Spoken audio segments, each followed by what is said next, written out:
Getting the facts right. This is WCTI News Channel 12 at 5. Good afternoon. I'm meteorologist Johnny Cox. We're headed into the holiday. Many of you traveling tonight should be in pretty good shape across eastern Carolina. We had the rain this morning. It's all out of here. And as you take a look at the radar, you should have a dry ride wherever you're traveling tonight. And if you're headed down toward Florida, though, if you're making a long trip tonight, looks like that you could run into some rain showers as you get down to the Sunshine State. But other than that, not bad around the region. In fact, temperatures, you're starting off okay for that trip. Not cold. We're looking at right around 60 degrees. And for those of you that will be traveling over the next couple of days, including tomorrow morning, you see just a few clouds around the area for your local trips. We should be in pretty good shape as we go through Thursday. And if you're going to be flying, here's a look at the latest information. No delays really showing up out there in any of the airports associated with our area. The bigger picture of the Southeast showing fairly on-time flights as well, less than 15-minute delays. I'll show you what you can expect for your holiday travel and the travel back home coming up in just a couple minutes. Many family members are coming into town today, or maybe you're traveling to them for the holiday. So how do your children greet all those family members? The Girl Scouts organization is encouraging you to let your kids decide what that greeting looks like. News Channel 12's Ashley Bowles spent the day finding out what you think. I spoke with several parents and caretakers today, and they all told me the same thing. As long as they know and trust the person, it's fine to tell their children to hug or show affection to him or her. This article has caused some controversy. It talks about letting your kids make their own decision about showing physical affection. We even asked you on our Facebook page earlier what you think. Most of you agreed with this mom. If they want to give a hug, they are more than welcome to give a hug. Otherwise, we say hello, and we spend some time, and we get to know the person. Other moms I spoke with said the same thing, acknowledging that it's important to make sure your child knows any kind of affection is only appropriate for people they know. In Greenville, Ashley Bowles, News Channel 12. Coming up at 6, we'll hear more from parents along with a little girl who had her own opinions on the issue. The parking saga continues in downtown New Bern, and a solution could be in the works that makes business owners happy. News Channel 12's Nate Belt is live downtown with the latest proposal.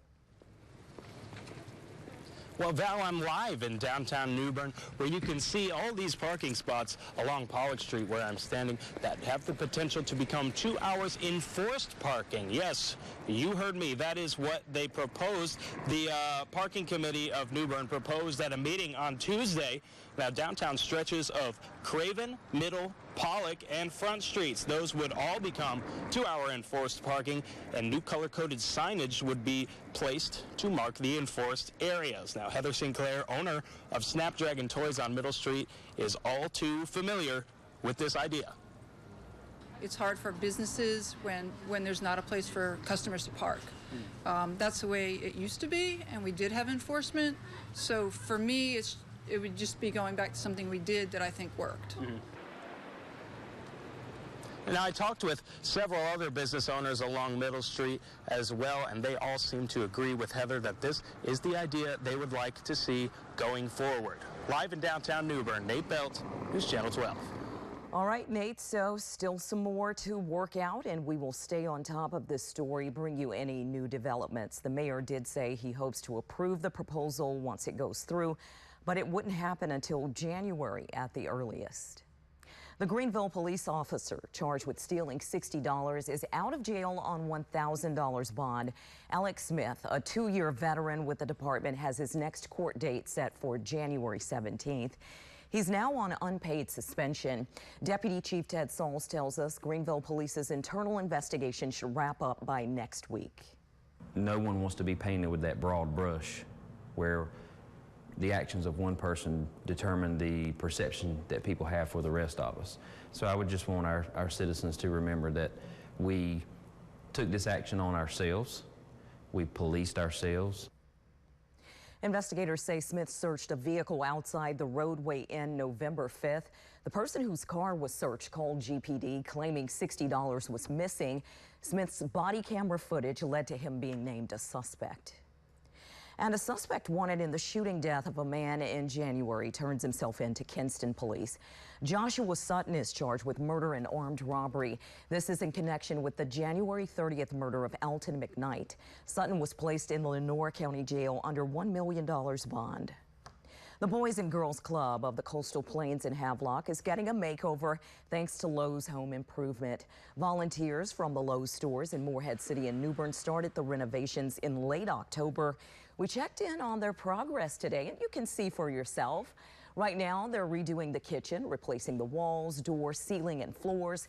The boys' bathroom is almost finished. The vanities are going to be basically replaced. Painting has been done. Mirrors and lighting fixtures have been already in place. What's left, I guess, is here, and the floor. The vanities and the floor is left to be done. Lowe's is also donating kitchen appliances, including an ice maker, refrigerator, and freezer. The total cost $20,000, and not a dime of that is coming from the Boys and Girls Club. Volunteers hope to finish all the remodeling before schools let out for the winter holiday break.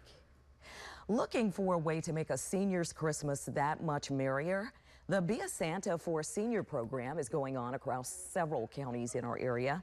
All you have to do is select an ornament from trees like this one in local businesses. The ornament tells you what to get and the name of the recipient. All of the gifts will go to seniors in the Home Instead Senior Care Program. The drive lasts from now through December 11th. A man survives not one, but two freak accidents. We hear from him just ahead. And a U.S. gymnastics doctor apologizes to the girls he sexually abused. Well, we're headed into the holiday. Today is the busy travel day and into tonight. If you're going to be traveling tomorrow morning, this is some of the more local trips you could be making. Looks pretty good. No rain out there. The temperature is a little cool. I'll show you what you can expect for that return trip home on Sunday. That's coming up in just a couple minutes.